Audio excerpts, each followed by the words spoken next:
जो एक सिंहासन था, सिंहासन में एक व्यक्ति बैठा हुआ था। जैसा ये सिंहासन ये है, स्वर्ग का दर्शन वो देख रहा था। यहाँ पर सिंहासन है, इसमें एक व्यक्ति बैठा था सफेद कपड़ा पहने हुए, और उसके चारों ओर प्रकाश निकल रहा है। और चार प्राणी हैं ये जो उड़ रहे हैं, ये 1 2 3 और एक इधर में छिप गया है। चार प्राणी है, वो लोग उसकी महिमा कर रहे हैं। एक प्राणी का मुंह कैसा था, याद है किसी को? सिंह के जैसा।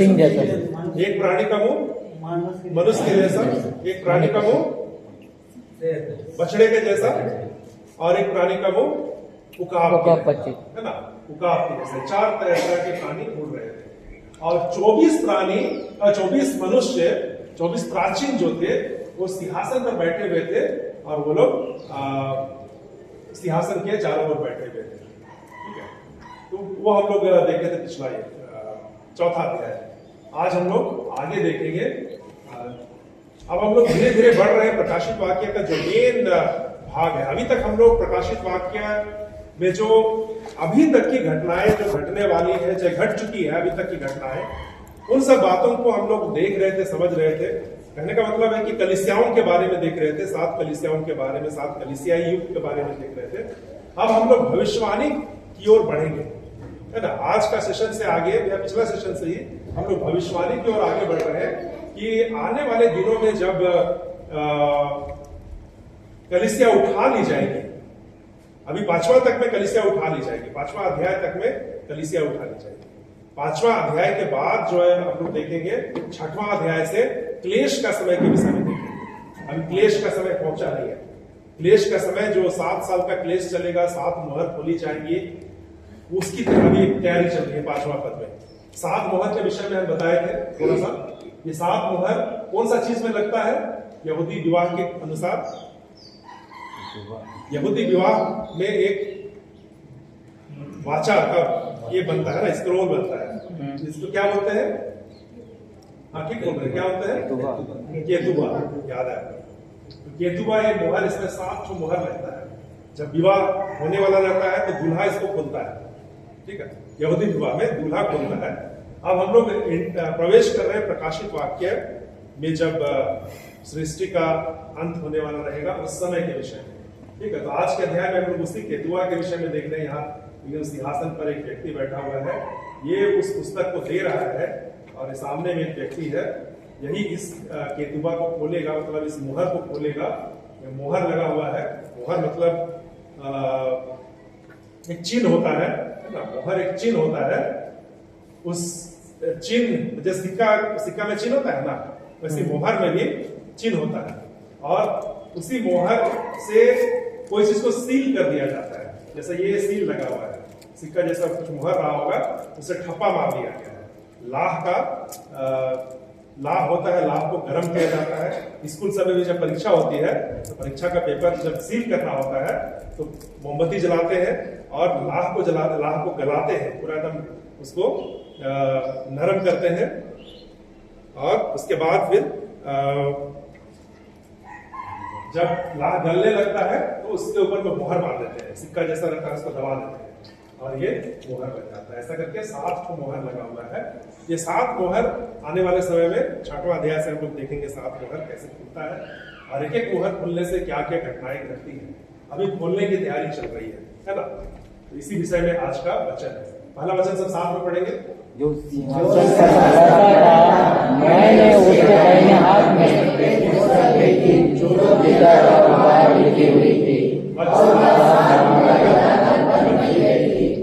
ठीक है, तो जो सिंहासन पर बैठा था उसके हाथ दाहिने हाथ में, ये सिंहासन पर बैठा हुआ है, और ये परमेश्वर है ना, ये परमेश्वर है। यूहन्ना दर्शन देख रहा है, ये निश्चित रूप से परमेश्वर है, और इसके हाथ में ये एक पुस्तक जैसा मोड़ा हुआ है। पहले के समय में ऐसा किताब नहीं होता था, उसको लोग लिखते थे और मोड़ देते थे। पिछले बार हम दिखाए थे एक केतुआ का जैसा इन्विटेशन कार्ड हम लोग को मिला था, उसको मोड़ करके रख देते थे। गांव देहात में अभी भी आप जाएंगे ना तो आपको मिलेगा, जो खतियान सब है उसको लोग मोड़ करके ऐसे मोड़ करके बांस के अंदर में रखते हैं। अभी पुराना खतियान से अगर खोजेंगे मिलेगा, बांस का ही में रखते हैं। तो ऐसे मोड़ करके उसको रखा जाता है, उसको मोहर लगा होता है। 7 मोहर लगा करके इसको बंद कर दिया। ठीक है, ये पुस्तक जो भीतर भी लिखा हुआ है, बाहर भी लिखा हुआ है, इसी को स्क्रोल भी बोलते हैं, इंग्लिश में इसको स्क्रोल बोलते हैं। पुस्तक जैसा नहीं, तो पुस्तक नहीं है, पुस्तक तो हम लोग आजकल पढ़ते हैं, ये है, उस समय ऐसा रहता था, उसको स्क्रोल। पुस्तक जो भीतर और बाहर लिखी हुई है, प्राचीन समय से लिखने के लिए पापरस या पेपिरस इसको बोलते हैं, पेपिरस से बने हुए पत्तों का इस्तेमाल किया जाता था। जैसे ताड़ पत्ता होता है बड़ा सा, वैसे पेपिरस का एक पत्ता बड़ा सा होता था, उस पत्ता में लिखा जाता था, लिखने के लिए इस्तेमाल किया। ये लिखने के लिए इस्तेमाल होने वाले पापरस से बने पत्ते महंगे हुआ करते हैं, इसलिए किसी को जब बहुत सारी बातें लिखनी होती थी तो अंदर बाहर दोनों तरफ लिखा करता था, ताकि उसमें बहुत सारी बातें समा जाए, ज्यादा पत्ता नहीं लगे, एक ही पत्ता में बहुत सारी बातें समा जाए, इसलिए अंदर बाहर दोनों लिखा हुआ था। परमेश्वर को बहुत सारी बातें वहां बतानी थी, है ना। पेपिरस में लिखा हुआ था, उस केतुबा में, यहूदी विवाह में केतुबा में शर्त लिखा रहता है ना, कि दुल्हन क्या क्या काम करेगी, कैसे शुद्ध पवित्र रहेगी, विश्वास योग्य रहेगी, और दूल्हा क्या करने जा रहा है, दूल्हा अपने दुल्हन के लिए घर तैयार करने जा रहा है। वैसे ही इसी स्क्रोल में बहुत सारी बातों को परमेश्वर ने लिख करके बंद करके रखा है ना। और ये केतुबा को खोलने के लिए एक आदमी चाहिए, इसके विषय में आज हम देख रहे हैं। इसको केतुबा, यहूदी विवाह के कंसेप्ट में केतुबा कहा जाता है। यहूदी विवाह में हम देख रहे थे कि दुल्हन होती है, अभी दूल्हा इसको लेने के लिए आया है, इसको ले करके चला जाएगा, दूल्ही बज रहा है, और दुल्हन के मित्र लोग हैं। राजकुमारी के विषय में तो पिछले बार चर्च में भी देखे थे, बहुत सारे दुल्हन के मित्र लोग हैं, इसके परिवार वाले लोग हैं, विवाह कर चुके हैं। केतुबा क्या है? यहूदी शादी का कॉन्ट्रैक्ट है, जिसे 7 मोहर लगा करके बंद कर दिया जाता था। यहां से मेमने का विवाह का प्रोसेस शुरू हो रहा है। अब मेमने का विवाह का प्रोसेस शुरू है, मंगनी वाला खत्म हो गया स्टेज। मंगनी वाला स्टेज को क्या बोलते हैं? मंगनी को यहूदी विवाह में क्या बोलते हैं? 2 स्टेप है ना, मंगनी और विवाह। मंगनी को क्या बोलते हैं? हाँ ठीक बोल रहा था, केदोसीम। हाँ केदोसीम या केदोसीम बोलते हैं। तो अब केदोसीम वाला, मंगनी वाला प्रोसेस अब खत्म होने वाला है। कलीसिया के लिए भी केदोसीम का प्रोसेस अब खत्म होने वाला है। अब विवाह का प्रोसेस जल्दी ही कभी भी शुरू होगा। तो मेमने का विवाह का प्रोसेस अभी प्रकाशित वाक्य 5 में शुरू हो चुका है। नए नियम की कलीसिया को दुल्हन और यीशु को दूल्हा कहा गया है, हम सीख चुके हैं इसको। अतः यीशु मसीह के दूसरे आगमन का सारा प्रोसेस यहूदी विवाह के रस्म से मेल खाता है। तो यहूदी विवाह का प्रोसेस है, उससे मेल खाता है। थोड़ा सा एक बार हम लोग देख लेंगे जल्दी से। केतुबा सगाई का रस्म जो है उसको लिखा गया है। हुपा, इसको कूपा हम लोग सीखे हैं, कूपा, कहीं कहीं हुपा भी बोलते हैं उच्चारण में। तो विवाह का रस्म है, जब दूल्हा अपनी दुल्हन को अपने पिता के घर ले जाता है, ये विवाह हो जाता है। और इन दोनों चरणों में लगभग 1 साल का या 2 साल का अंतर हुआ करता है। यहूदी विवाह के विभिन्न चरण, जब दूल्हा अपनी दुल्हन का चुनाव करता है। यहूदी कल्चर में लड़की को अपना दूल्हा चुनने का अधिकार नहीं था। यहाँ दूल्हा अपने लिए लड़की चुनता था और उससे अपनी विवाह की इच्छा जाहिर करता था। अब ये लड़की की इच्छा होती थी कि उस लड़की का मैरिज प्रपोजल, मतलब शादी का प्रपोजल को वो स्वीकार करे या अस्वीकार करे। यूहन्ना 15:16 में हम लोग देखे थे पिछले बार भी कि तुमने मुझे नहीं चुना परंतु मैंने तुम्हें चुना है। यीशु मसीह अपने लिए दुल्हन खुद चुनते हैं। ये हम लोगों का चुनाव नहीं है कि हम लोग यीशु मसीह को चुने हैं। यीशु मसीह ने हमें चुना है, इसलिए हम लोग यहाँ पर हैं। जब यीशु मसीह चुनाव करते तो क्या करते? जितना लोग रोड में चल रहे हैं सबको चुन करके, नहीं मैंने अगर लोग चुनते तो जितना रोड में चल रहे हैं वो सब लोग चुनाव करके आ जाते। लेकिन यीशु मसीह भीड़ में से कुछ लोगों को चुन चुन करके लाया है कलीसिया में, ठीक है। अब हम लोगों का काम है कि हम लोग यीशु मसीह के साथ औरों को भी जोड़ें, औरों को भी बताएं लोगों को कि क्या है यीशु मसीह, क्या है उद्धार के लिए क्या किया है, ये हम लोगों का काम है। लेकिन दुल्हन का चुनाव किसने किया है? यीशु मसीह ने खुद किया है। कलीसिया का चुनाव यीशु मसीह ने खुद किया है।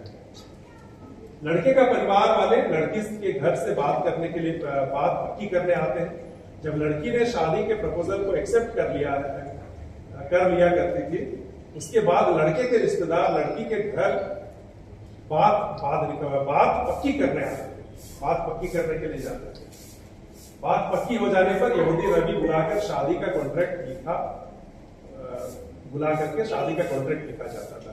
जैसे आज के हम लोग का मंगनी में भी, झारखंड में ही मंगनी में वो लिखा जाता है, दामगनी बोलते हैं हम लोग, क्या क्या देना है दुल्हन को, क्या क्या देना है दूल्हा वाले लोग देते हैं।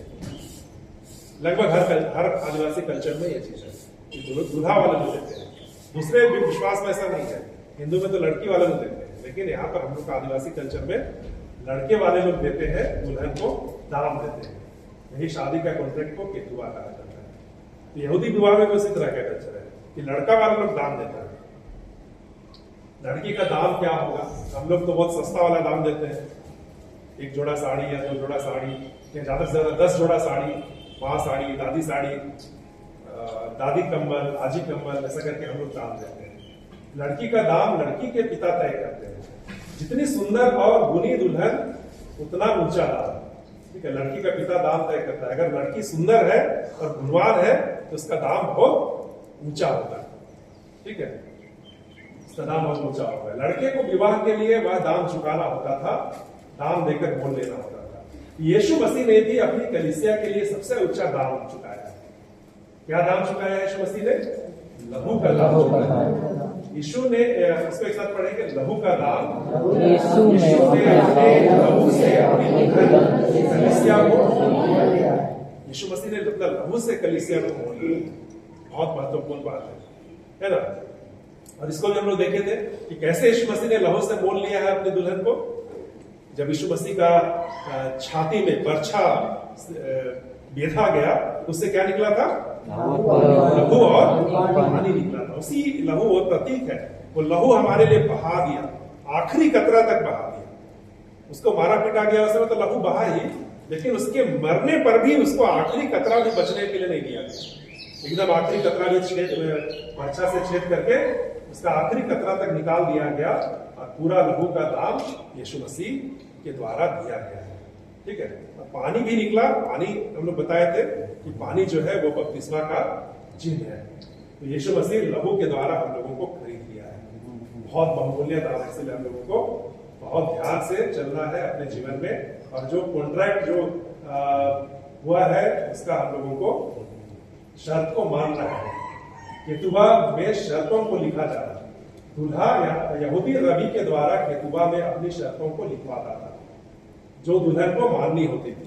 हम लोग भी अपना जो आदिवासी कल्चर में जो मंगनी होता है, लोटा पानी होता है, उसमें गवाह 5 लोग को खड़ा करते हैं। उधर से 3, लड़की तरफ से 3 और लड़का तरफ से 3, दोनों लोग बैठते हैं और डायरी में नोट होता है, कागज में नोट होता है कि नहीं? इसका हुआ लोग जाने है ना। एनोस क्या क्या दिया था? दिया था ना? दिया था। तो क्या क्या दिया था नहीं पूछेंगे,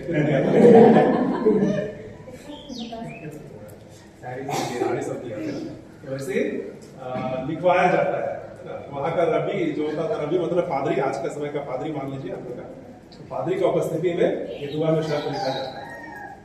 यूहन्ना 14 का 15 में, यदि तुम मुझसे प्रेम रखते हो तो मेरी आज्ञाओं को मानोगे, है ना।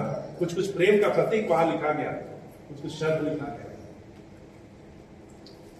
केतुबा में 7 हस्ताक्षर किए जाते थे, 7 मोहर भी लगता था, 7 हस्ताक्षर भी किए जाते थे। इसका किसका हस्ताक्षर होता था? सब कुछ तय हो जाने के बाद केतुबा में दूल्हा का, दुल्हन का, लड़की के पिता का, लड़के के पिता का, 2 गवाह का और यहूदी रबी का हस्ताक्षर होता है ना। केतुबा जो होता है इसमें हम लोगों का जो मंगनी वाला में तो खाली 5 लोग साइन करते हैं ना। 5 लोग जो इधर से 3 वो लोग साइन करते हैं। और कभी कभी गार्जियन से भी कराया जाता है, माता पिता से भी कराया जाता है। कहीं कहीं पर या तो मामा लोग करते हैं, मामू लोग है वो लोग साइन करता है। कहीं कहीं पर पादरी लोग साइन करते हैं, कहीं कहीं पर प्रचार लोग साइन करते हैं। तो जैसा जहां पर उपलब्धता होता है उसके अनुसार लोग उसमें साइन करते हैं। तो यहूदी विवाह में दूल्हा का साइन होता है, दुल्हन का साइन होता है, लड़की का पिता साइन करता है, लड़के का पिता साइन करता है, 2 गवाह और यहूदी रबी। कितना हो गया? 1 2 3 4 5 6 और 1 7 आदमी का साइन होता है। 7 मोहर उसी का निशानी है, 7 मोहर लगता है। इन 7 लोगों के हस्ताक्षर करने के बाद इस केतुबा स्क्रोल को मोड़कर उसे 7 मोहरें लगा करके बंद कर दी जाती है। 7 मोहर लगा करके बंद कर दी जाती है। ठीक है, इस 7 मोहरों को लगाने के बाद मोहर बंद केतुआ को लड़के के पिता के हाथ में सौंप दिया जाता था। किसके हाथ में? लड़के का पिता के हाथ में, वो रहेगा वहां पर। और ये मोहर तभी खोली जाती थी जब दूल्हा अपनी दुल्हन को लेने आता था। ठीक है, उस समय ये केतुआ खोला जाता है। ओके, अब प्रकाशित वाक्य 5 में परमेश्वर ही दूल्हे का पिता है। हम लोग पढ़े ना अभी प्रकाशित वाक्य 5 का पहला पद, कौन है पिता? परमेश्वर। परमेश्वर दूल्हे का पिता है। दूल्हा कौन है? यीशु मसीह है। और यूहन्ना हमारा ध्यान यहूदी विवाह की रस्म और केतुआ की तरफ हमारा ध्यान केंद्रित कर रहा है। यीशु विवाह के हर रस्म को पूरी करके कलीसिया को अपनी दुल्हन या पत्नी बनाने के लिए आने वाले हैं, आ रहे हैं। ठीक है, यीशु मसीह पत्नी बनाने के लिए आ रहे हैं। अगला है लड़का। लड़की को कुछ समय एकांत में बातचीत करने के लिए एक कमरे में अकेला छोड़ दिया जाता था। वो समय पार हो गया है अभी हमारे कॉन्टेक्स्ट में। यीशु मसीह कुछ दिन यहाँ पर, मृत्यु के बाद कुछ दिन यहाँ पर रह चुके हैं, 40 दिन रह चुके हैं, और उनका सर्वरोहण हो गया। कुछ दिन बातचीत किए, कलीसिया के साथ संगति किए, लोगों के साथ संगति किए, चेलों के साथ संगति किए, और वो चले गए, जहां पर वे अपने आने वाले वैवाहिक जीवन और भविष्य के विषय में एकांत में बातें करते थे।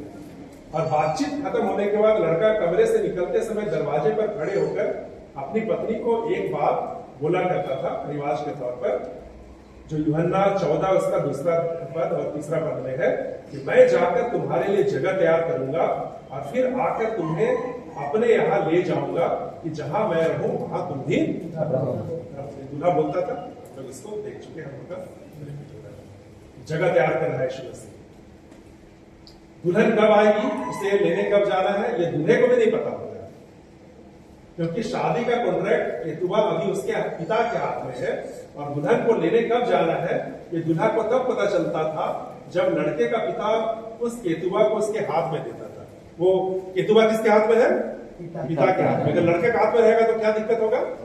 लड़का उतावला रहेगा कभी भी लड़की घर में जाने के लिए, मन नहीं कर रहा, लड़की को लेकर के आ जा रहा है जल्दी से, है ना। लड़का लोग उतावला रहता है कि शादी करने के, कुछ लोग आप होते हैं। ठीक है, जब मंगनी हो जाता है ना तो लड़का लोग बहुत उतावला होता है कि आप जल्दी से शादी हो जाए। पिता क्यों इतना देरी कर रहा है, सब कुछ तो तैयार है। तो लड़का बहुत उतावला होता है। अगर पिता के हाथ में केतुआ नहीं रहेगा तो लड़का लोग तुरंत शादी करने के लिए चला जाएगा। अब तो मोबाइल है, मोबाइल पे फोन से बातचीत हो जाता है। और नहीं तो पहले के समय में जो पुराने लोग हैं याद करेंगे कि जब मंगनी होता था ना तो लड़का मिलने के लिए, मेरे बाबा लोग भी बताते हैं, माँ हॉस्टल में रहती थी और बाबा एक तो बाजार से साड़ी खरीद के ले गया मिलने जाने के लिए, उन लोग का मंगनी हुआ था। अब हिम्मत नहीं, उस समय पुराने समय में तो और ज्यादा बंधन होता था ना। हॉस्टल था, मिशन का हॉस्टल था, दुर्ला में हॉस्टल था, और माँ से मिलने गया है और हिम्मत नहीं हो रहा है कि कैसे तो साड़ी दे वहां जाके, वाड़े तो घुसने ही नहीं देगी ना। तब नाना थे हम लोग के, मेरे एक नाना थे, मतलब माँ के मामू थे, वो हेडमास्टर थे वहां। तो किसी तरह हिम्मत करके बाबा उनके पास गया और बोला था कि हम ना साड़ी लाए हैं। तो बहुत हिम्मत करके हम ना साड़ी लाए हैं। तो नाना बोला ठीक है, साड़ी लाए तो दे दो हमको। आपके लिए, बहू के लिए लाया आप लोग, हमने तो बहुत हिम्मत करके। नाना पूरा स्ट्रिक्ट थे एकदम, मतलब पूरा नहीं हिलना नहीं है इस टाइप का। नाना बोले ठीक है हमको दे दो साड़ी, हम पहुंचा देंगे। और बाबा को मिलने का मन था दुल्हन से, अपने होने वाली दुल्हन से। बहुत मुश्किल से नाना अलाउ किए मिलने के लिए। ठीक है जाओ मैडम को बोल देते हैं मिलो, और साड़ी को दिए गिफ्ट, इसी तरह कुछ बताते हैं कभी कभी होगा। तो नहीं तो लड़का तो तुरंत लेने के लिए चला जाएगा दुल्हन को। इसीलिए केतुआ जो है किसके हाथ में रहता है? पिता के हाथ में रहता है। शादी का कॉन्ट्रैक्ट अभी उसके पिता के हाथ में है। और दुल्हन को लेने कब जाना है दूल्हा को तब पता चलता था जब लड़के का पिता उस केतुआ को उसके हाथ में देता था। इसलिए जब दूल्हे का मित्र या कोई पूछता था कि दुल्हन कब घर आएगी, तब दूल्हा कहता था मुझे नहीं, लेकिन सिर्फ पिता को पता है ना। पिता को पता है, दूल्हा को नहीं पता। उसका दोस्त लोग बोलता होगा कि यहूदी लोग को, यहूदी दूल्हा को, कह रहे दुल्हन को कब लाने जाओगे? तो दूल्हा क्या बोलता है, कह रहे हमको तो पता ही नहीं है, मेरा पिता कब हमको भेजेगा, मेरा बाबा जब हमको भेजेगा तब जाएंगे। ठीक है, तो यूहन्ना 24-26 में यीशु मसीह अपने चेलों को वही बात बोल रहा है ना। यूहन्ना 24-26 निकालिए, क्या लिखा हुआ है? यूहन्ना 24:26 पर।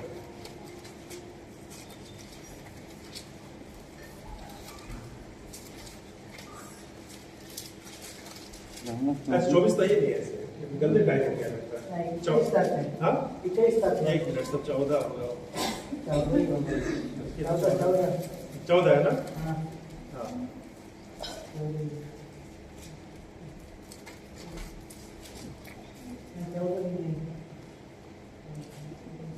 अच्छा वो गलती टाइप हो गया।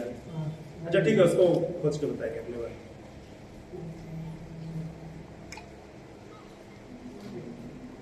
यीशु मसीह को पूछता है चला लो कि कब अपना राज्य में वापस आएंगे, आप अपना राज्य कब फिर देंगे?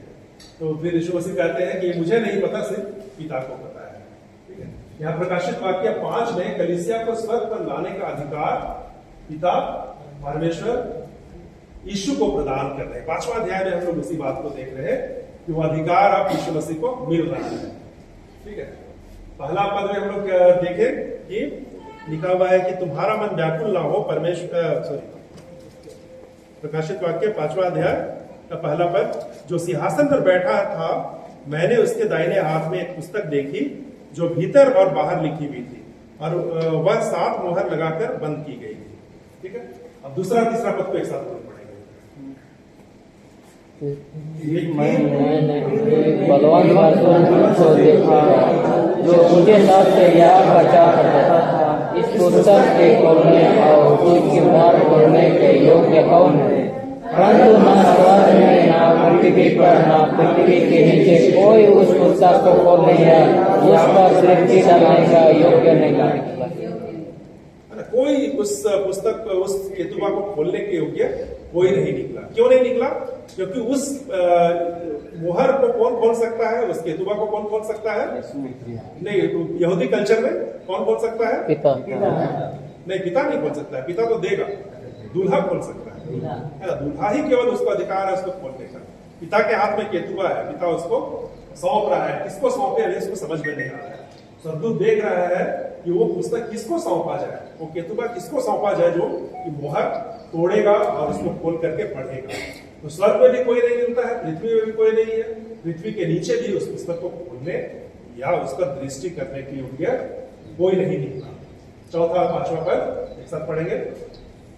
तब मैं रोने लगा क्योंकि उस पुस्तक के खोलने या उस पर दृष्टि डालने के योग्य कोई न मिला। इस उन प्राचीनों में से मुझसे कहा, मत रो, देख यहूदा के गोत्र का वासी जो दाऊद का मूल है, उस पुस्तक को खोलने और उसकी 7 मोहर खोलने के लिए जयवंत हुआ है। एकदम हिंदी फिल्म का क्लाइमेक्स के जैसा है ना। हिंदी फिल्म में एकदम लगे, आप तो नहीं देखने के लिए मना करते हैं, लेकिन जब जीवन में परिवर्तन होता है सब लोग हिंदी फिल्म देखते थे। एकदम क्लाइमेक्स होता था ना, जब दुल्हन को कोई पकड़ लिया है, लड़की को कोई पकड़ लिया है, छेक लिया है, तो कौन उसको छुड़ाएगा? दूल्हा अचानक से आता है एकदम। यहाँ पर कौन इसको खोलेगा, कौन इस पुस्तक को खोलेगा? वो जो सरदूत था रोने लगा है ना कि कौन खोलेगा? जब पिता उस केतुबा को दे रहा होगा, लाया होगा कि कौन इस पुस्तक को खोलेगा? सरदूत देखता है यहाँ तो कोई नहीं दिखाई दे रहा है वैसा, और रोने लगा कि कोई भी नहीं है। इस पर एक प्राचीन बोला, वहां पर कितना प्राचीन है? 24 प्राचीन लोग बैठा हुआ है सिंहासन के चारों। उसमें से एक प्राचीन क्या कहता है कि मत रो, देख यहूदा के गोत्र का वह सिंह जो दाऊद का मूल है। दो एक परिचय यहाँ पर यीशु मसीह का, यहूदा के गोत्र का वह सिंह है ना। यहूदा के गोत्र से यीशु मसीह आया है। ठीक है, इसी से याद रखिए, यहूदा का गोत्र का वह सिंह और दाऊद के मूल का मतलब दाऊद का भी वंशज है। यहूदा होते हुए, आदम से होते हुए वो यहूदा तक पहुंचा, यहूदा से होते हुए वो दाऊद तक पहुंचा, और दाऊद से होते हुए यूसुफ तक पहुंचा, और वो दाऊद का मूल है। उस पुस्तक को खोलने और उसकी 7 मोहरें तोड़ने के लिए जयवंत हुआ है, वो यीशु मसीह है। कौन है? यीशु मसीह जयवंत हुआ है मोहर खोलने के लिए। हाँ, क्या बोल रहे हैं? अच्छा, मत्ती 24 का 26 है, 36 है। टाइपिंग मिस्टेक हो गया, सुधर भी दे रहा है। पढ़ लेते हैं मत्ती 24 का, पढ़ दीजिए दूर से कोई। उस दिन और उस घड़ी के विषय में कोई नहीं जानता, ना स्वर्ग के दूत और ना पुत्र। उसके पहले वाला को पढ़िए।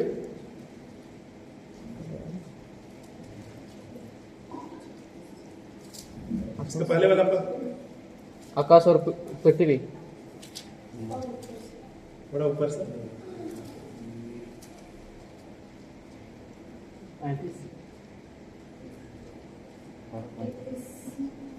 34 से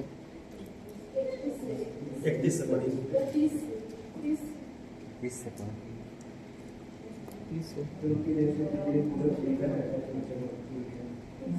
अच्छा ठीक है, इसको पढ़ लीजिएगा आप लोग बाद में, है ना। कि उस दिन और उस घड़ी के विषय में कोई नहीं जानता, ना स्वर्गदूत और ना पुत्र, परंतु केवल पिता जानता है ना, कि वो दिन कब आने वाला है। पढ़ दीजिए।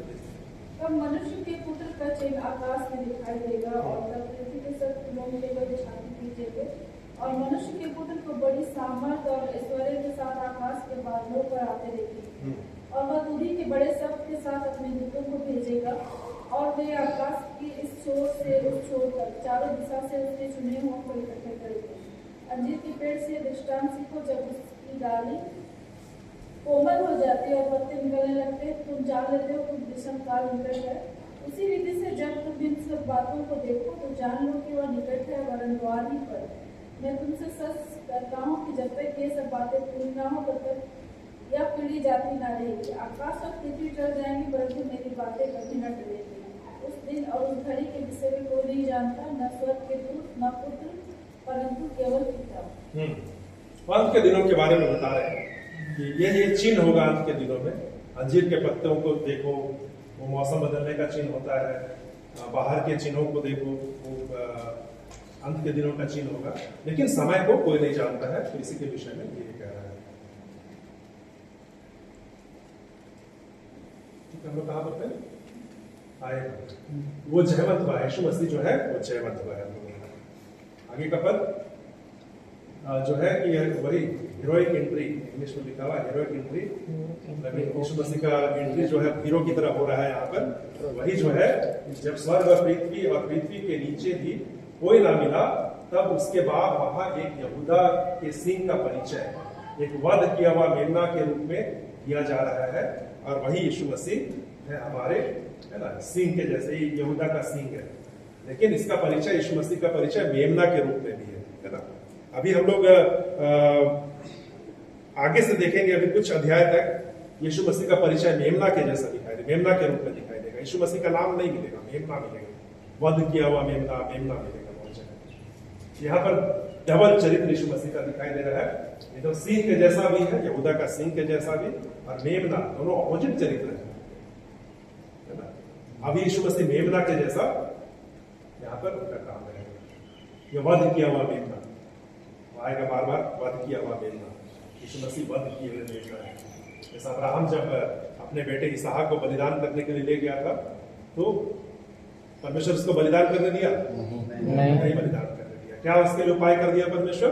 गेढ़ा बोलते हैं उसको, बाइबल में गेढ़ा लिखा हुआ है, गेढ़ा या बेढ़ा लिखा हुआ है।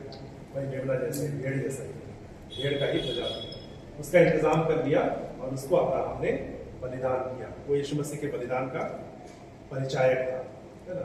तो यीशु मसीह भी हमारे लिए बलिदान हो गया। पुराने समय में हर एक पाप के लिए, हर एक दोष के लिए, हर एक अपराध के लिए मेमना को बलिदान करना पड़ता था।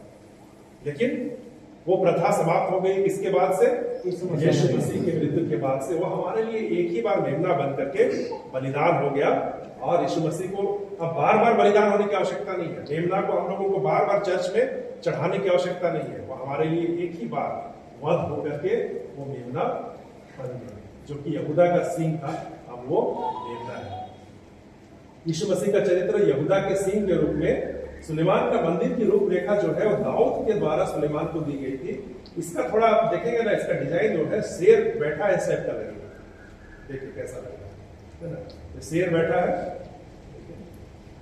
ये थोड़ा ये टाइप का लग रहा है, इसका मुंह है और इधर इसका बॉडी है। जो सिंहासन, इसका जो सुलेमान का जो मंदिर था, उसका एंट्री इसी तरह का है। पूरा फ्रंट साइड है, ये मेन डोर है, और ये ऐसा लगेगा कि शेर बैठा है जैसे। ठीक है, यीशु मसीह का परिचय यहूदा के सिंह के जैसा है। सुलेमान के मंदिर की आकृति ऐसी थी जैसे एक सिंह मोरिया पहाड़ पर बैठा हुआ है। यीशु मसीह यहूदा का सिंह सुलेमान के मंदिर में यह आकृति यीशु मसीह के दूसरे आगमन की एक भविष्यवाणी के रूप में वहां रखी गई थी कि यीशु मसीह उस मौर्य पहाड़ पर अपने दूसरे आगमन में एक सिंह के समान आएंगे। जब यीशु मसीह आएंगे तो सिंह के समान आएंगे। ये सुलेमान का मंदिर है, ये फ्रंट वाला एरिया है, ये थोड़ा वही शेर का मुख के जैसा ये मंदिर के विषय में कभी हम लोग देखेंगे। प्रकाशित वाक्य 5वां अध्याय 6वां पद एक साथ पढ़ेंगे। तब मैंने सिंहासन और चारों प्राणियों और प्राचीनों के बीच में मानो एक वादा किया हुआ देखा। उसके 7 सिंह और 7 आंखें थी। परमेश्वर की 7 आत्माएं हैं जो सारी पृथ्वी पर भेजी गई है। वो 4 प्राणी जो हम लोग देखे थे, एक प्राणी का मुंह सिंह के जैसा, एक प्राणी का मुंह बछड़े के जैसा, एक प्राणी का मुंह मनुष्य के मुंह के जैसा और एक प्राणी का मुंह उकाब के जैसा। वही चारों प्राणी और उन प्राचीनों जो कितने प्राचीन 24 प्राचीनों के बीच में मानो एक वध किया हुआ मेमना खड़ा देखा। यूहन्ना दर्शन देख रहा है, एक ऐसा मेमना टाइप का कोई वध किया हुआ मेमना खड़ा दिखाई दे रहा। और उसके कितने सिंह है? 7 सिंह है, 7 आंखें हैं। और ये जो 7 सिंह 7 आंखें ये परमेश्वर की 7 आत्माएं हैं जो पृथ्वी पर भेजी गई है। इसके विषय में हम देखे थे, आप लोग को याद होगा कि नहीं, 7 आत्माओं के विषय में दिखाई गई। इसका कौन सा वचन है? 7 आत्माएं। सिंहासन पर परमेश्वर बैठा है और ये 24 प्राचीन लोग हैं, सामने से कभी लोग दिख रहे हैं। ये वो जो 4 जानवर है वो लोग उड़ रहे हैं, क्योंकि उनके पंख भी है, 6 पंख थे, उनको उड़ रहे हैं। और बीच में एक वध किया हुआ मेमना जैसा कुछ दिखाई दे रहा है, यूहन्ना दर्शन देख रहा है। और ये मेमना प्रतीक है किसका? यीशु मसीह का। और यही खड़े हैं इस केतुबा को लेने के लिए, इस स्क्रोल को लेने के लिए वो खड़े हैं यीशु मसीह, क्योंकि यह अधिकार केवल यीशु मसीह के पास है, क्योंकि यीशु मसीह अब दुल्हा के रूप में यहाँ पर दिखाई देंगे।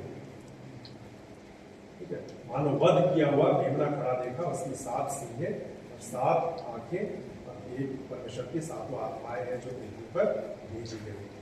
वो मेमना इसकी 7 सींग है ना।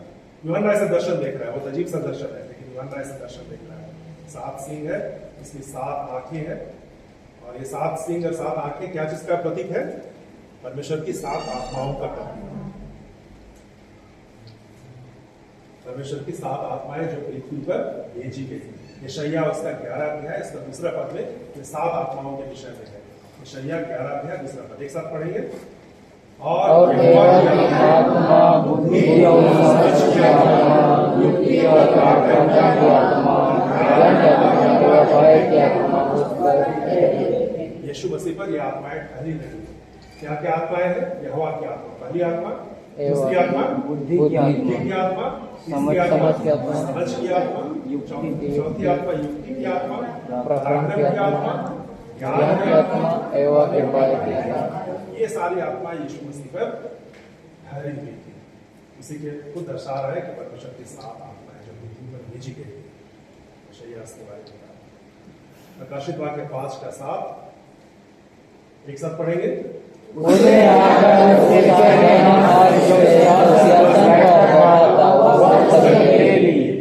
यीशु मसीह वो पुस्तक को आप ले रहे हैं, उस स्क्रोल को ले रहे हैं, है ना। केतुबा को ले रहे हैं और वो केतुबा खुलेगा 6वां अध्याय के बाद से उस मुहर खुलेगा, उसका एक एक करके मुहर खुलेगा। वो हम लोग 6वां अध्याय में देखेंगे, एक एक करके मुहर खुलते जाएगा और एक मुहर के खुलने से क्या होगा, दूसरे मुहर के खुलने से क्या होगा, तीसरे मुहर के खुलने से क्या होगा, ऐसा करके 7 मुहर खुलने से क्या क्या घटनाएं घटेंगी उसके विषय में हम लोग 6वां अध्याय में देखेंगे। उसने आकर उसके दाहिने हाथ से जो सिंहासन पर बैठा था पुस्तक ले ली। केतुबा को यीशु मसीह ने पिता के हाथ से ले लिया है, अर्थात यहाँ पिता अब दुल्हन को घर लाने का अधिकार दूल्हे को सौंप रहा है। और ये काम स्वर्ग में कभी भी हो सकता है, जो हम लोग देखे, जो अध्ययन अभी तक हम लोग किए।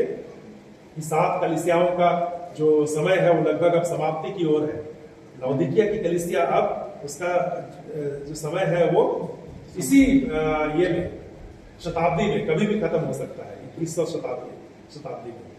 अभी हम लोग का 2026 चल रहा है, 21वीं शताब्दी चल रहा है। इस शताब्दी में कभी भी वो समय खत्म हो सकता है। हम लोग के जीवित रहते खत्म हो सकता है, या तो हम लोग के मरने के बाद, आप लोग छोटा छोटा है, ये लोग बड़ा होगा उस समय, या तो जब ये परमेश्वर पिता के हाथ में है कि कब हम लोगों का ये समय आएगा। और केतुआ को यीशु मसीह जब ले लेंगे और उसके बाद फिर यीशु मसीह का अधिकार मिल जाएगा कि पिता अब दुल्हन को घर लाने का अधिकार दूल्हे को सौंप रहा है ना। और उसके बाद यीशु मसीह केतुआ लेंगे और दुल्हन को क्या करेंगे, पहले लेने आएंगे, दुल्हन को क्या करेंगे, ले जाएंगे। 10 कुमारियों की घटना हम लोग पढ़े थे पिछले संडे को। 10 कुमारी लोग जो थे, दूल्हा आता है और नगर में धूम मचती है। 5 कुमारी लोग जो थी उनके पास तेल था, उनके पास मशाल था, जल रहा था। 5 कुमारियों के पास मशाल था लेकिन तेल उनका खत्म हो जाता है और वो लोग पीछे रह जाती है। लेकिन 5 कुमारियां जो बुद्धिमान थी वो लोग दूल्हे के साथ में जाती है विवाह के घर में। तो हम लोगों को भी अपना मशाल तैयार रखना है, अपना तेल हम लोगों को तैयार रखना है। मशाल निशानी है, जल रहा है मशाल, निशानी है वचन का, और तेल निशानी है पवित्र आत्मा की। ठीक है, पवित्र आत्मा का निशानी है तेल। तो हम लोगों को मशाल जलते हुए रखना है, मैंने वचन का तेज को हम लोगों को जलते हुए रखना है हमेशा, और उसमें तेल भरते रहना है, पवित्र आत्मा रूपी तेल को भरते रहना है हम लोगों को। ठीक है, भरते रहना है ताकि हम लोग हमेशा जलते रहे, हमेशा जलते रहे। और क्यों जलते रहना है इसका भी बताया था मैंने, क्यों जलते रहना है हम लोगों को। यहूदी विवाह में दुल्हन का जब मंगनी हो जाता है वो लोग घर में क्या जला के रखते हैं, दिया जला करके रखते हैं। ठीक है, एक विशेष प्रकार का दिया जला करके रखते हैं। क्यों जला करके रखते हैं, दूल्हा आएगा तो उसी दिए को जलते हुए देखेगा और समझ जाएगा कि मेरी दुल्हन यही तैयार है और मेरी दुल्हन इसी घर में है, दूसरे किसी लड़की को लेके नहीं चला जाए। इसलिए वो दिया जलता रहना चाहिए। तो हम लोगों का दिया भी जलता रहना चाहिए हमेशा। ये प्रतीक है, प्रतीकात्मक है। यीशु मसीह जानते हैं कि कौन विश्वासी है, कौन अविश्वासी है। यीशु मसीह जानते हैं कि कौन मेरी कलीसिया का अंग है, कौन मेरी दुल्हन है, जानते हैं। लेकिन एक प्रतीकात्मक है यहूदी विवाह की तरह कि हम लोगों को अपना दिया जलते हुए रखना है, अपना मशाल हमेशा जला करके रखना है, और उसमें हमेशा तेल को क्या करना है, भरते रहना है, ताकि यीशु मसीह जब आए उसमें हमारा दिया बुझ नहीं जाए। बहुत समय ऐसा होता है कि मसीही लोग बैकस्लाइड हो जाते हैं, अपने पुराने विश्वास में लौट जाते हैं। और अभी समय ऐसा आने वाला है, सुनते होंगे आप लोग, घर वापसी सुनते हैं कि घर वापसी। दूसरे जो गैर मसीही लोग हैं, जो मसीही विरोधी संस्थाएं हैं, वो लोग घर वापसी के कार्यक्रम को बहुत जोर शोर से कर रहे हैं, तैयारी कर रहे हैं घर वापसी के लिए। वो आके धमकाएंगे, हो सकता है आने वाले दिनों में आपको, है ना। हो सकता है मनोज के घर में चले जाएंगे, अरे तुम चर्च जाते हो, नहीं तुमको चर्च नहीं आना, तुमको फिर से सरला धर्म में वापस आना है ना। मनोज को बोलेंगे नहीं चलेगा, रांडी हो तो संतानी हो, तुमको पुराना धर्म में वापस आना पड़ेगा। हम लोग को भी बोलेगा तुम लोग उराव हो, नकड़ा कैसे लिखते हो, नकड़ा लिखते हो ठीक है, लेकिन तुम पवन आशीष उराव हो जाएंगे, है ना। वही कोशिश में है लोग सब। डिलिस्टिंग का सुन रहे हैं, डिलिस्टिंग सुनते हैं, डिलिस्टिंग सब सुने हैं कभी? डिलिस्टिंग क्या है? डिलिस्टिंग नहीं सुने। मतलब ये विशेष करके जो ट्राइबल लोग हैं ना, उनके लिए ये शब्द इस्तेमाल हो रहा है। ट्राइबल चाहे तो जो अनुसूचित जाति, अनुसूचित जनजाति से जो मसीही बन गए हैं, उनके लिए है कि वो लोग मसीही बन गए तो अनुसूचित जाति और जनजाति से उनका लिस्ट हटना चाहिए, लिस्ट को डिलिस्ट करना है, लिस्ट में हटा देगा।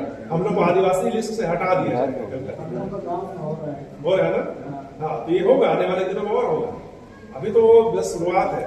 जब ये कानून के रूप में पारित हो जाएगा, दिल्ली में बात चल रहा है, बहुत सारे ग्रुप जाकर के दिल्ली में लाल किला में आदिवासी दिवस मनाया गया था, वहां पर डिलिस्टिंग की बात हो रही थी। जो आदिवासी अपने विश्वास से बदल गए हैं, उनका नाम को आदिवासी से हटा दिया जाए। उड़ीसा में तो ऑलरेडी हटा दिया गया है। इसको अनुसूचित जाति को जो है, एससी लोग जो वहां क्रिश्चियन बनते हैं उनको एससी का लाभ नहीं मिलता है। लेकिन झारखंड में, छत्तीसगढ़ में अभी ऐसा नहीं है। एसटी लोग को लाभ मिलता है, एससी लोग को भी लाभ मिलता है। हम लोग को एसटी का भी हम लोग को जाति प्रमाण पत्र हम लोग बनवाते हैं। लेकिन आने वाले दिनों में ऐसा हो सकता है कि सरकार घोषणा कर दे कि जो क्रिश्चियन लोग हैं उनका सर्टिफिकेट नहीं बनेगा। तो क्या करेंगे आप लोग? क्या करेंगे? इतने लोग सर्टिफिकेट बनवाने के लिए फिर से सरना में चले जाएंगे, नहीं। हाँ, यीशु पर विश्वास रखेंगे। यीशु पर विश्वास रखेंगे, है ना। यही हम लोग को करना है। चाहे हम लोग का नाम अनुसूचित जाति जनजाति से हट जाए, वो लाभ ना मिले, लेकिन ये वाला लाभ को हमसे हम लोग को चूकना नहीं है ना। वो 5 जो कुंवारी लोग थी, जो बुद्धिमान थी, वो तेल जलाए रहे। हम लोगों को अपना तेल क्या करना है? जलाए रखना है। परिस्थितियां उस बत्ती को बुझाना चाहिए, उस मशाल को बुझाना चाहिए। मसीह विरोधी लोग उस मशाल को बुझाना चाहिए, लेकिन हम लोगों को उस मशाल को बुझने नहीं देना है। अपना दिया हमेशा जला करके रखना है, चाहे कुछ भी हो जाए, परिस्थितियां कुछ भी हो जाए, मसीह को हम लोग को नहीं छोड़ना है। मसीह विश्वास को हम लोग को पकड़े रहना है, बनाए रखना है, ताकि जब यीशु मसीह कलीसिया को उठाने के लिए आए, वो देखे कि आपका दिया जल रहा है, वो देखे कि मेरा दिया जल रहा है, वो देखे कि हाँ, ये दिया जल रहा है, ये मेरी दुल्हन है, ये दिया जल रहा है, ये मेरी दुल्हन है, ये इस घर में दिया जल रहा है, मेरी दुल्हन है ना। मतलब हम लोग को वचन का अध्ययन करते रहना है, वचन पढ़ते रहना है, प्रार्थना करते रहना है, हमेशा प्रार्थना में नवनीत रहना है। परिस्थितियां कुछ भी हो जाए, हम लोगों को अपने विश्वास से पीछे नहीं हटना है, चाहे इसके लिए मर भी जाना पड़े, है ना। चाहे इसके लिए मर भी जाना पड़े। मर जाएंगे तो हम लोग कहाँ जाएंगे? नहीं, अभी स्वर्ग नहीं जाएंगे। हाँ, अब्राहम का गोद में भी नहीं जाएंगे। वो नीचे संडे स्कूल में ले रही है, कनिका दीदी ले रही है क्लास, जाना पड़ेगा उसमें। अब्राहम का गोद में तो लाजर गया था। हम लोग सो जाएंगे। हाँ, हम लोग सो जाएंगे। हाँ, जब यीशु आएगा तो तब जाके फिर कितने लोग बोलते हैं सो जाएंगे? वो अलग क्लास है, ठीक है, वो भी 1-2 क्लास उसका भी कभी मौका मिलेगा तो किया जाएगा। हम लोग अभी जो मरते हैं वो स्वर्ग लोग जाते हैं। स्वर्ग लोग, हिंदी में स्वर्ग लोग उसको बोलते हैं, इंग्लिश में पैराडाइज बोलते हैं। क्या बोलते हैं इंग्लिश में? पैराडाइज। ठीक है। और जब यीशु मसीह हम लोगों को ले जाएगा, पैराडाइज में भी रेस्ट कर रहे हैं जो लोग मरे हैं, मसीह में जो लोग मरे हैं, विश्वासी होकर के जो मरे हैं, वो पैराडाइज में, ठीक है, स्वर्ग लोक में है। इसको बहुत हम लोग बीच में अध्ययन कर रहे थे, ढूंढ रहे थे कहाँ है, इसका सही शब्द क्या होगा। सही शब्द मिला स्वर्ग लोक। यीशु मसीह जब क्रूस पर चढ़ाए गए तो अपने साथ वाले डाकू को क्या बोले थे? आज ही तू मेरे साथ स्वर्ग लोक में होगा। हेवन नहीं बोले थे, स्वर्ग नहीं बोले थे, स्वर्ग लोक बोले थे, ठीक है। इंग्लिश में उसको पैराडाइज कहते हैं। अभी जो विश्वासी मरते हैं वो पैराडाइज में रहते हैं, स्वर्ग लोक में रहते हैं। जब यीशु मसीह का आगमन होगा, उस समय मृतक क्या होंगे? जी उठेंगे, है ना। पहले मृतक जी उठेंगे और जो जीवित है वो हवा में प्रभु से मिलेंगे। तो जो स्वर्ग लोक में है वो लोग आ जाएंगे, हमारे साथ में शामिल हो जाएंगे, हमारी भीड़ में शामिल हो जाएंगे। ऐसे आएंगे, हमें नहीं पता, यीशु मसीह को पता है, परमेश्वर को पता है, लेकिन वो हमारी भीड़ में शामिल हो जाएंगे, क्योंकि वचन कहता है कि जो प्रभु में मरे हैं वो पहले जी उठेंगे। हम लोग उनको देख पाएंगे, यीशु मसीह उनको देख पाएंगे, और सब लोगों को एक महिमामय शरीर दिया जाएगा।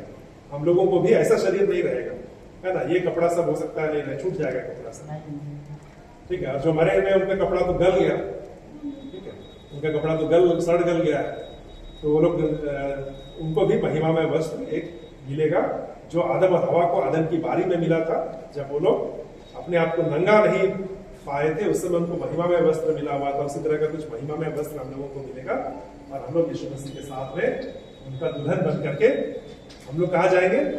उस समय स्वर्ग जाएंगे, ठीक है। उस समय सारे विश्वासी लोग स्वर्ग जाएंगे। 8वां पद एक साथ पढ़ेंगे। जब उसे पुस्तक रहेगी तो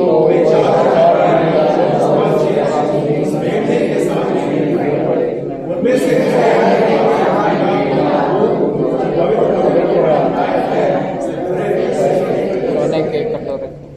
ये भी एक महत्वपूर्ण वचन है, इसको अंडरलाइन भी कर लीजिए। हर वचन अंडरलाइन करने लायक है, लेकिन ये वचन और भी अंडरलाइन करने लायक है।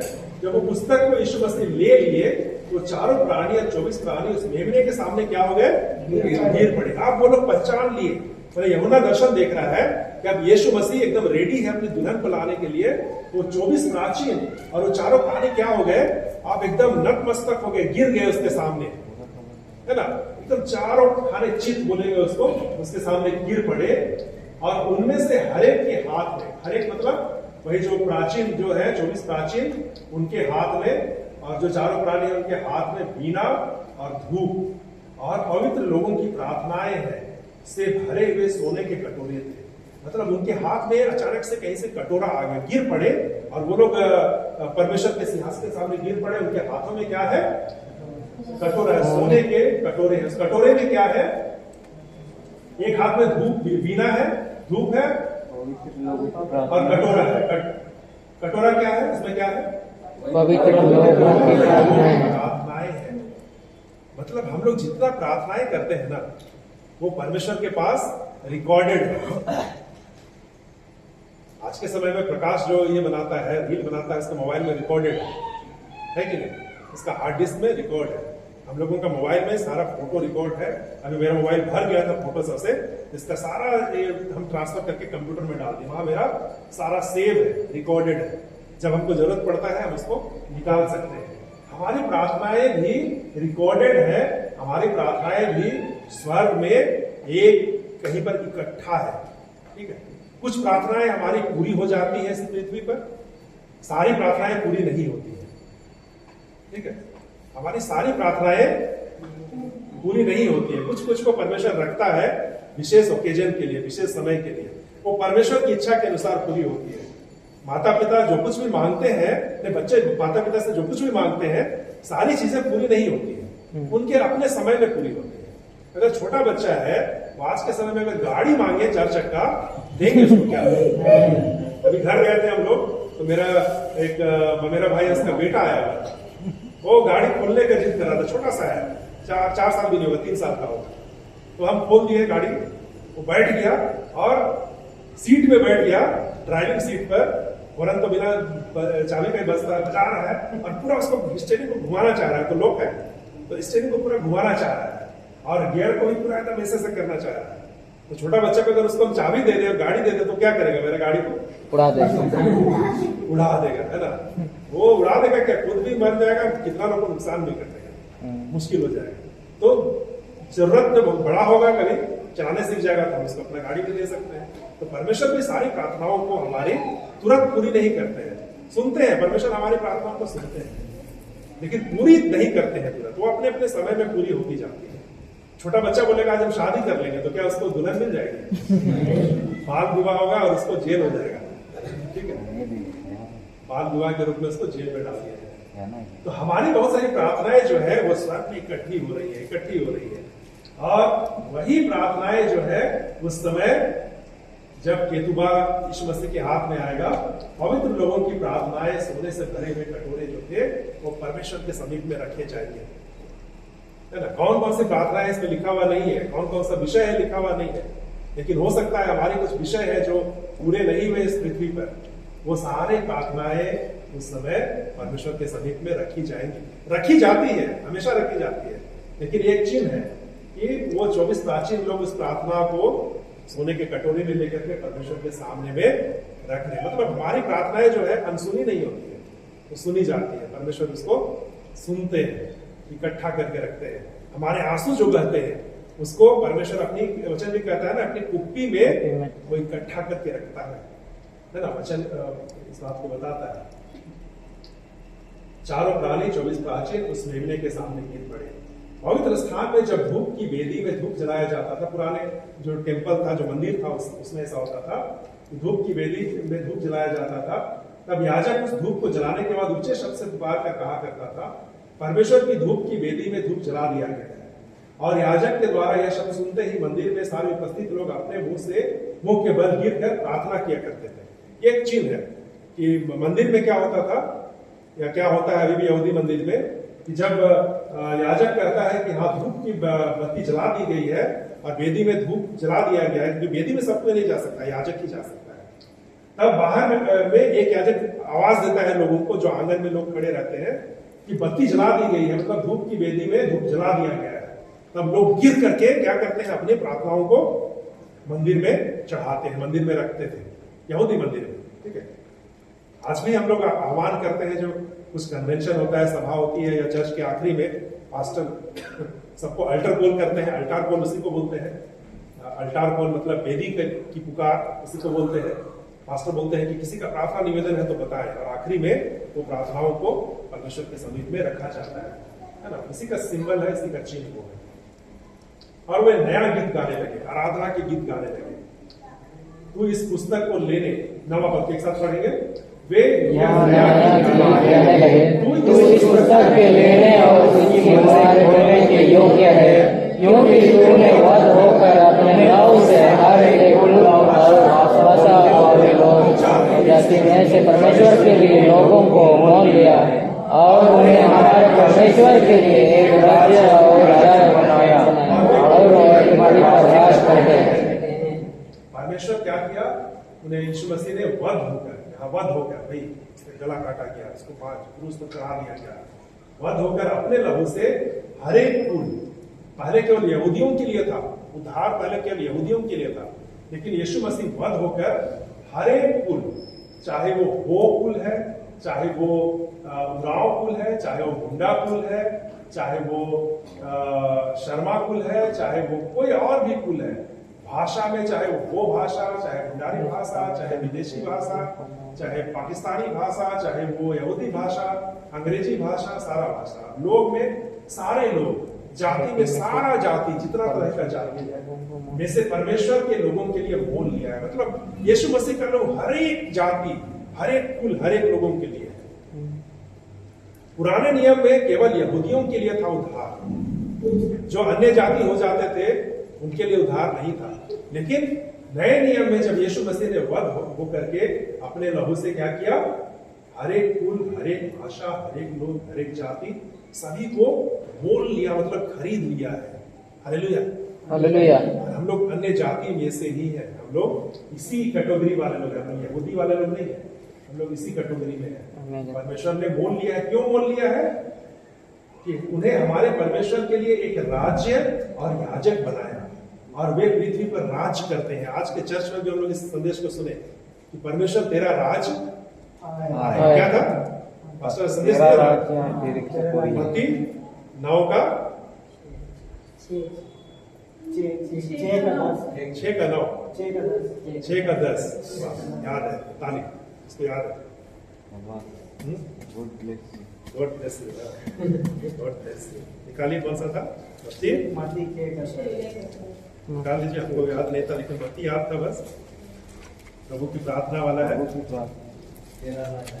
तेरा राज आए, 6 नहीं सर 9 है, 6 है, देखिए सर 6 है ना, 6 का 10। तेरा राज आए, तेरी इच्छा जैसे स्वर्ग में पूरी होती है वैसे ही पृथ्वी पर भी हो। हर वचन का कहीं ना कहीं कनेक्शन मिलता है। देखिए, उन्हें हमारे परमेश्वर के लिए एक राज्य और याजक बनाया। तेरा राज आएगा, परमेश्वर का राज आने वाला है ना। तो किसको बनाया है राज्य और याजक? यही अन्य जाति के लोगों को। हम लोगों को क्या बनाया? अपना राज्य बनाया और याजक बनाया, और वे पृथ्वी पर राज करते हैं। हम लोग पृथ्वी पर राज करने के लिए बनाए गए हैं। अभी हम लोग राज नहीं करते, हो सकता है अभी हम लोग सताए जाते हैं, हो सकता है अभी आपके आस पड़ोस के लोग आपको निंदा करते होंगे, आपके समाज से बाहर कर देते होंगे। बहुत सारे गांवों में मझारी तरफ हम सुन रहे थे, हिस्सा माजी जो आते हैं चर्च, हम लोगों को बताते हैं कि उनके घर से जितने मसीही लोग हैं उनको उनके गांव से बाहर कर दिया जा रहा है, उनको पानी नहीं लेने दिया जाता है, उनको समाज में उठने बैठने नहीं दिया जाता है। लेकिन हालेलुया, हम लोग किस राज्य के अधिकारी हैं? और एक दिन हम लोग यीशु मसीह के साथ आएंगे, कहां पर राज्य करेंगे? पृथ्वी पर राज करेंगे। इसीलिए घबराना नहीं है कि ये थोड़े समय का जो संकट है टल जाएगा, लेकिन जो 1000 साल का राज होगा और 1000 साल के बाद का राज्य जो युगानुयुग होगा, 1000 साल तक पृथ्वी पर हम लोग राज करेंगे और 1000 साल के बाद यीशु मसीह एक नई पृथ्वी और नया स्वर्ग स्थापित करेंगे, हम लोग वहां पर रहेंगे। वो कभी अंत नहीं होगा। हम लोग उस राज्य के अधिकारी है। इसलिए इस पृथ्वी पर कष्ट होगा तभी घबराना नहीं है, बस अपना मशाल जलते रखना है, अपना दिया में तेल भरते रखना है। ठीक है, बाकी सब यीशु मसीह देख लेंगे, क्योंकि हमारी प्रार्थनाएं स्वर्ग में सुनी जा रही है, हमारी प्रार्थनाएं स्वर्ग में रखी जा रही है।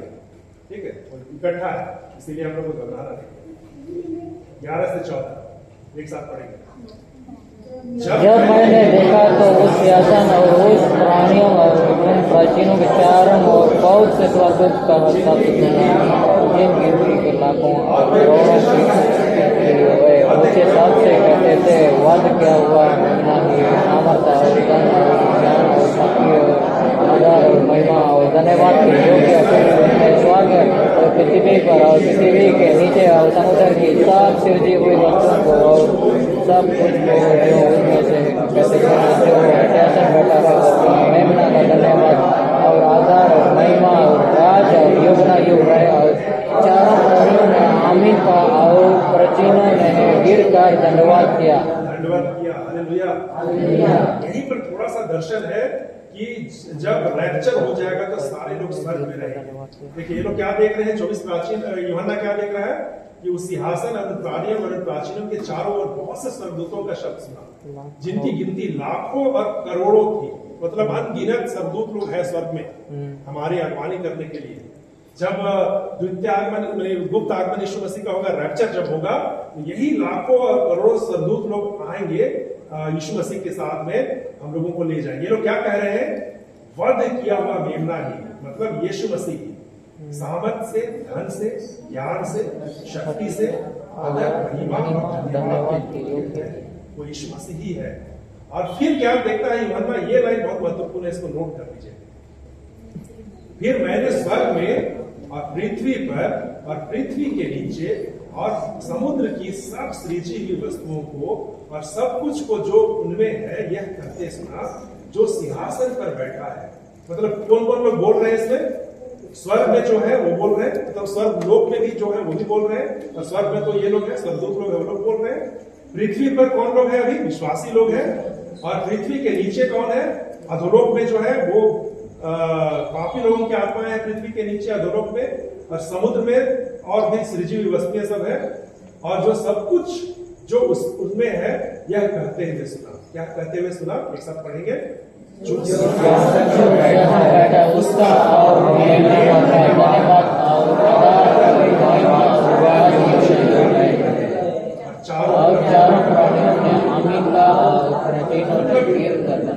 ये जो सीन है ये कहीं ना कहीं रैप्चर को दिखा रहा है कि कलीसिया उठा ली जा रही है, क्योंकि अब केतुबा तो यीशु मसीह को मिल गया। हम लोग 5वां का पहला पद में देखें, दूसरा पद में देखें कि केतुबा यीशु मसीह को मिल गया। अब वो यीशु मसीह पूरी सारी भीड़ को स्वर्गदूतों के साथ में, देखिए स्वर्गदूत के साथ में वो ये ध्वनि हो रही है, स्वर्गदूत लोग इस घोषणा को कर रहे हैं, वध किया हुआ मेमना है सामर्थ और इसके योग्य है। और सारे प्राणी लोग भी इसके साथ में घोषणा कर रहे हैं, मतलब स्वर्गदूत भी मिल गए हैं, सारे प्राणी लोग भी मिल गए हैं, जो विश्वासी लोग हैं ये लोग भी मिल गए हैं। मतलब ये कहीं ना कहीं चिन्ह है कि इस कलीसिया अब उठा ली गई है। ठीक है, कलीसिया उठा ली गई है। यहाँ पर जो है कलीसिया उठा ली गई है रैप्चर में, स्वर्ग में कलीसिया उठा ली गई है, क्योंकि सारे लोग मिल करके उस सिंहासन पर बैठे, उसका मतलब परमेश्वर का, और मेमने मतलब यीशु मसीह का हम लोग क्या कर रहे हैं, धन्यवाद कर रहे हैं, आदर कर रहे हैं, उसकी स्तुति कर रहे हैं। कलीसिया यहाँ पर उठा ली गई है। हालेलुया। कितना अच्छा होगा कि हम लोग भी यहाँ पर रहेंगे और उस घोषणा को, हम लोग भी जय की घोषणा को करेंगे। कितने लोग इसके लिए इच्छा रखते हैं कि हम लोग जय की घोषणा को करेंगे स्वर्ग में, स्वर्गदूतों के साथ में, लाखों करोड़ों स्वर्गदूतों के साथ में। उस समय ये कीबोर्ड का साउंड नहीं सुनाई देगा, ठीक है, ये कीबोर्ड का साउंड दब जाएगा, क्योंकि इतना लोग अपना आवाज से अपना हालेलुया करेंगे और हल्ला करेंगे कि कीबोर्ड और गिटार का आवाज दब जाएगा। लेकिन वहां पर बीना लिए हुए कौन लोग हैं, बीना लिए हुए स्वर्गदूत लोग हैं, और जो प्राणी लोग हैं बीना लिए हुए, वो बीना का शब्द सुनाई देगा, उन्हीं का शब्द सुनाई देगा, और हमारी प्रार्थनाएं जो है वहां पर रखी जाएगी, जो भी है ना। हम लोग वहां पर परमेश्वर के साथ में राज्य, हम लोग उसके साथ युद्ध रहेंगे, क्योंकि उस घोषणा को वहां पर करेंगे। और नीचे इसके बाद क्या घटनाएं घटेंगी, वो मुहर खुलेगी एक एक करके, कुछ 8वां से आगे में हम लोग देखेंगे।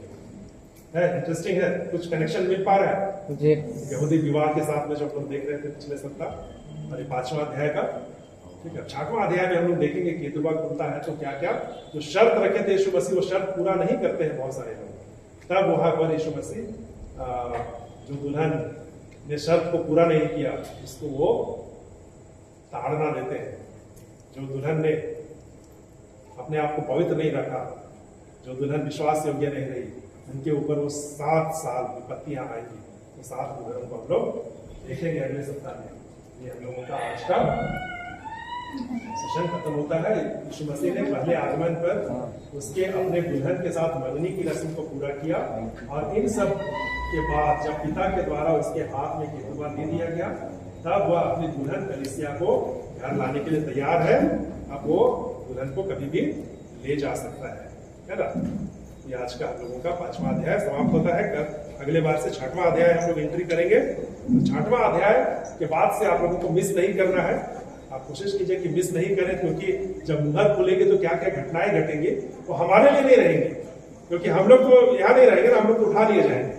लेकिन हम लोगों को बता पाए कि अंत के दिनों में जो विपत्ति होगी, कैसी कैसी विपत्तियां होगी, क्या क्या घटनाएं घटेंगी। हो सकता है उन घटनाओं को बताने के द्वारा हम बहुतों का जीवन को बचा पाए, लोगों को सच्चाई को बता पाए, है ना। लोग समझ पाएंगे कि इस पृथ्वी में तो चाहे डिलिस्टिंग हो जाए, चाहे हमारा घर वापसी हो जाए, कोई मतलब नहीं रखता है, लेकिन हमारा असली घर वापसी कब है?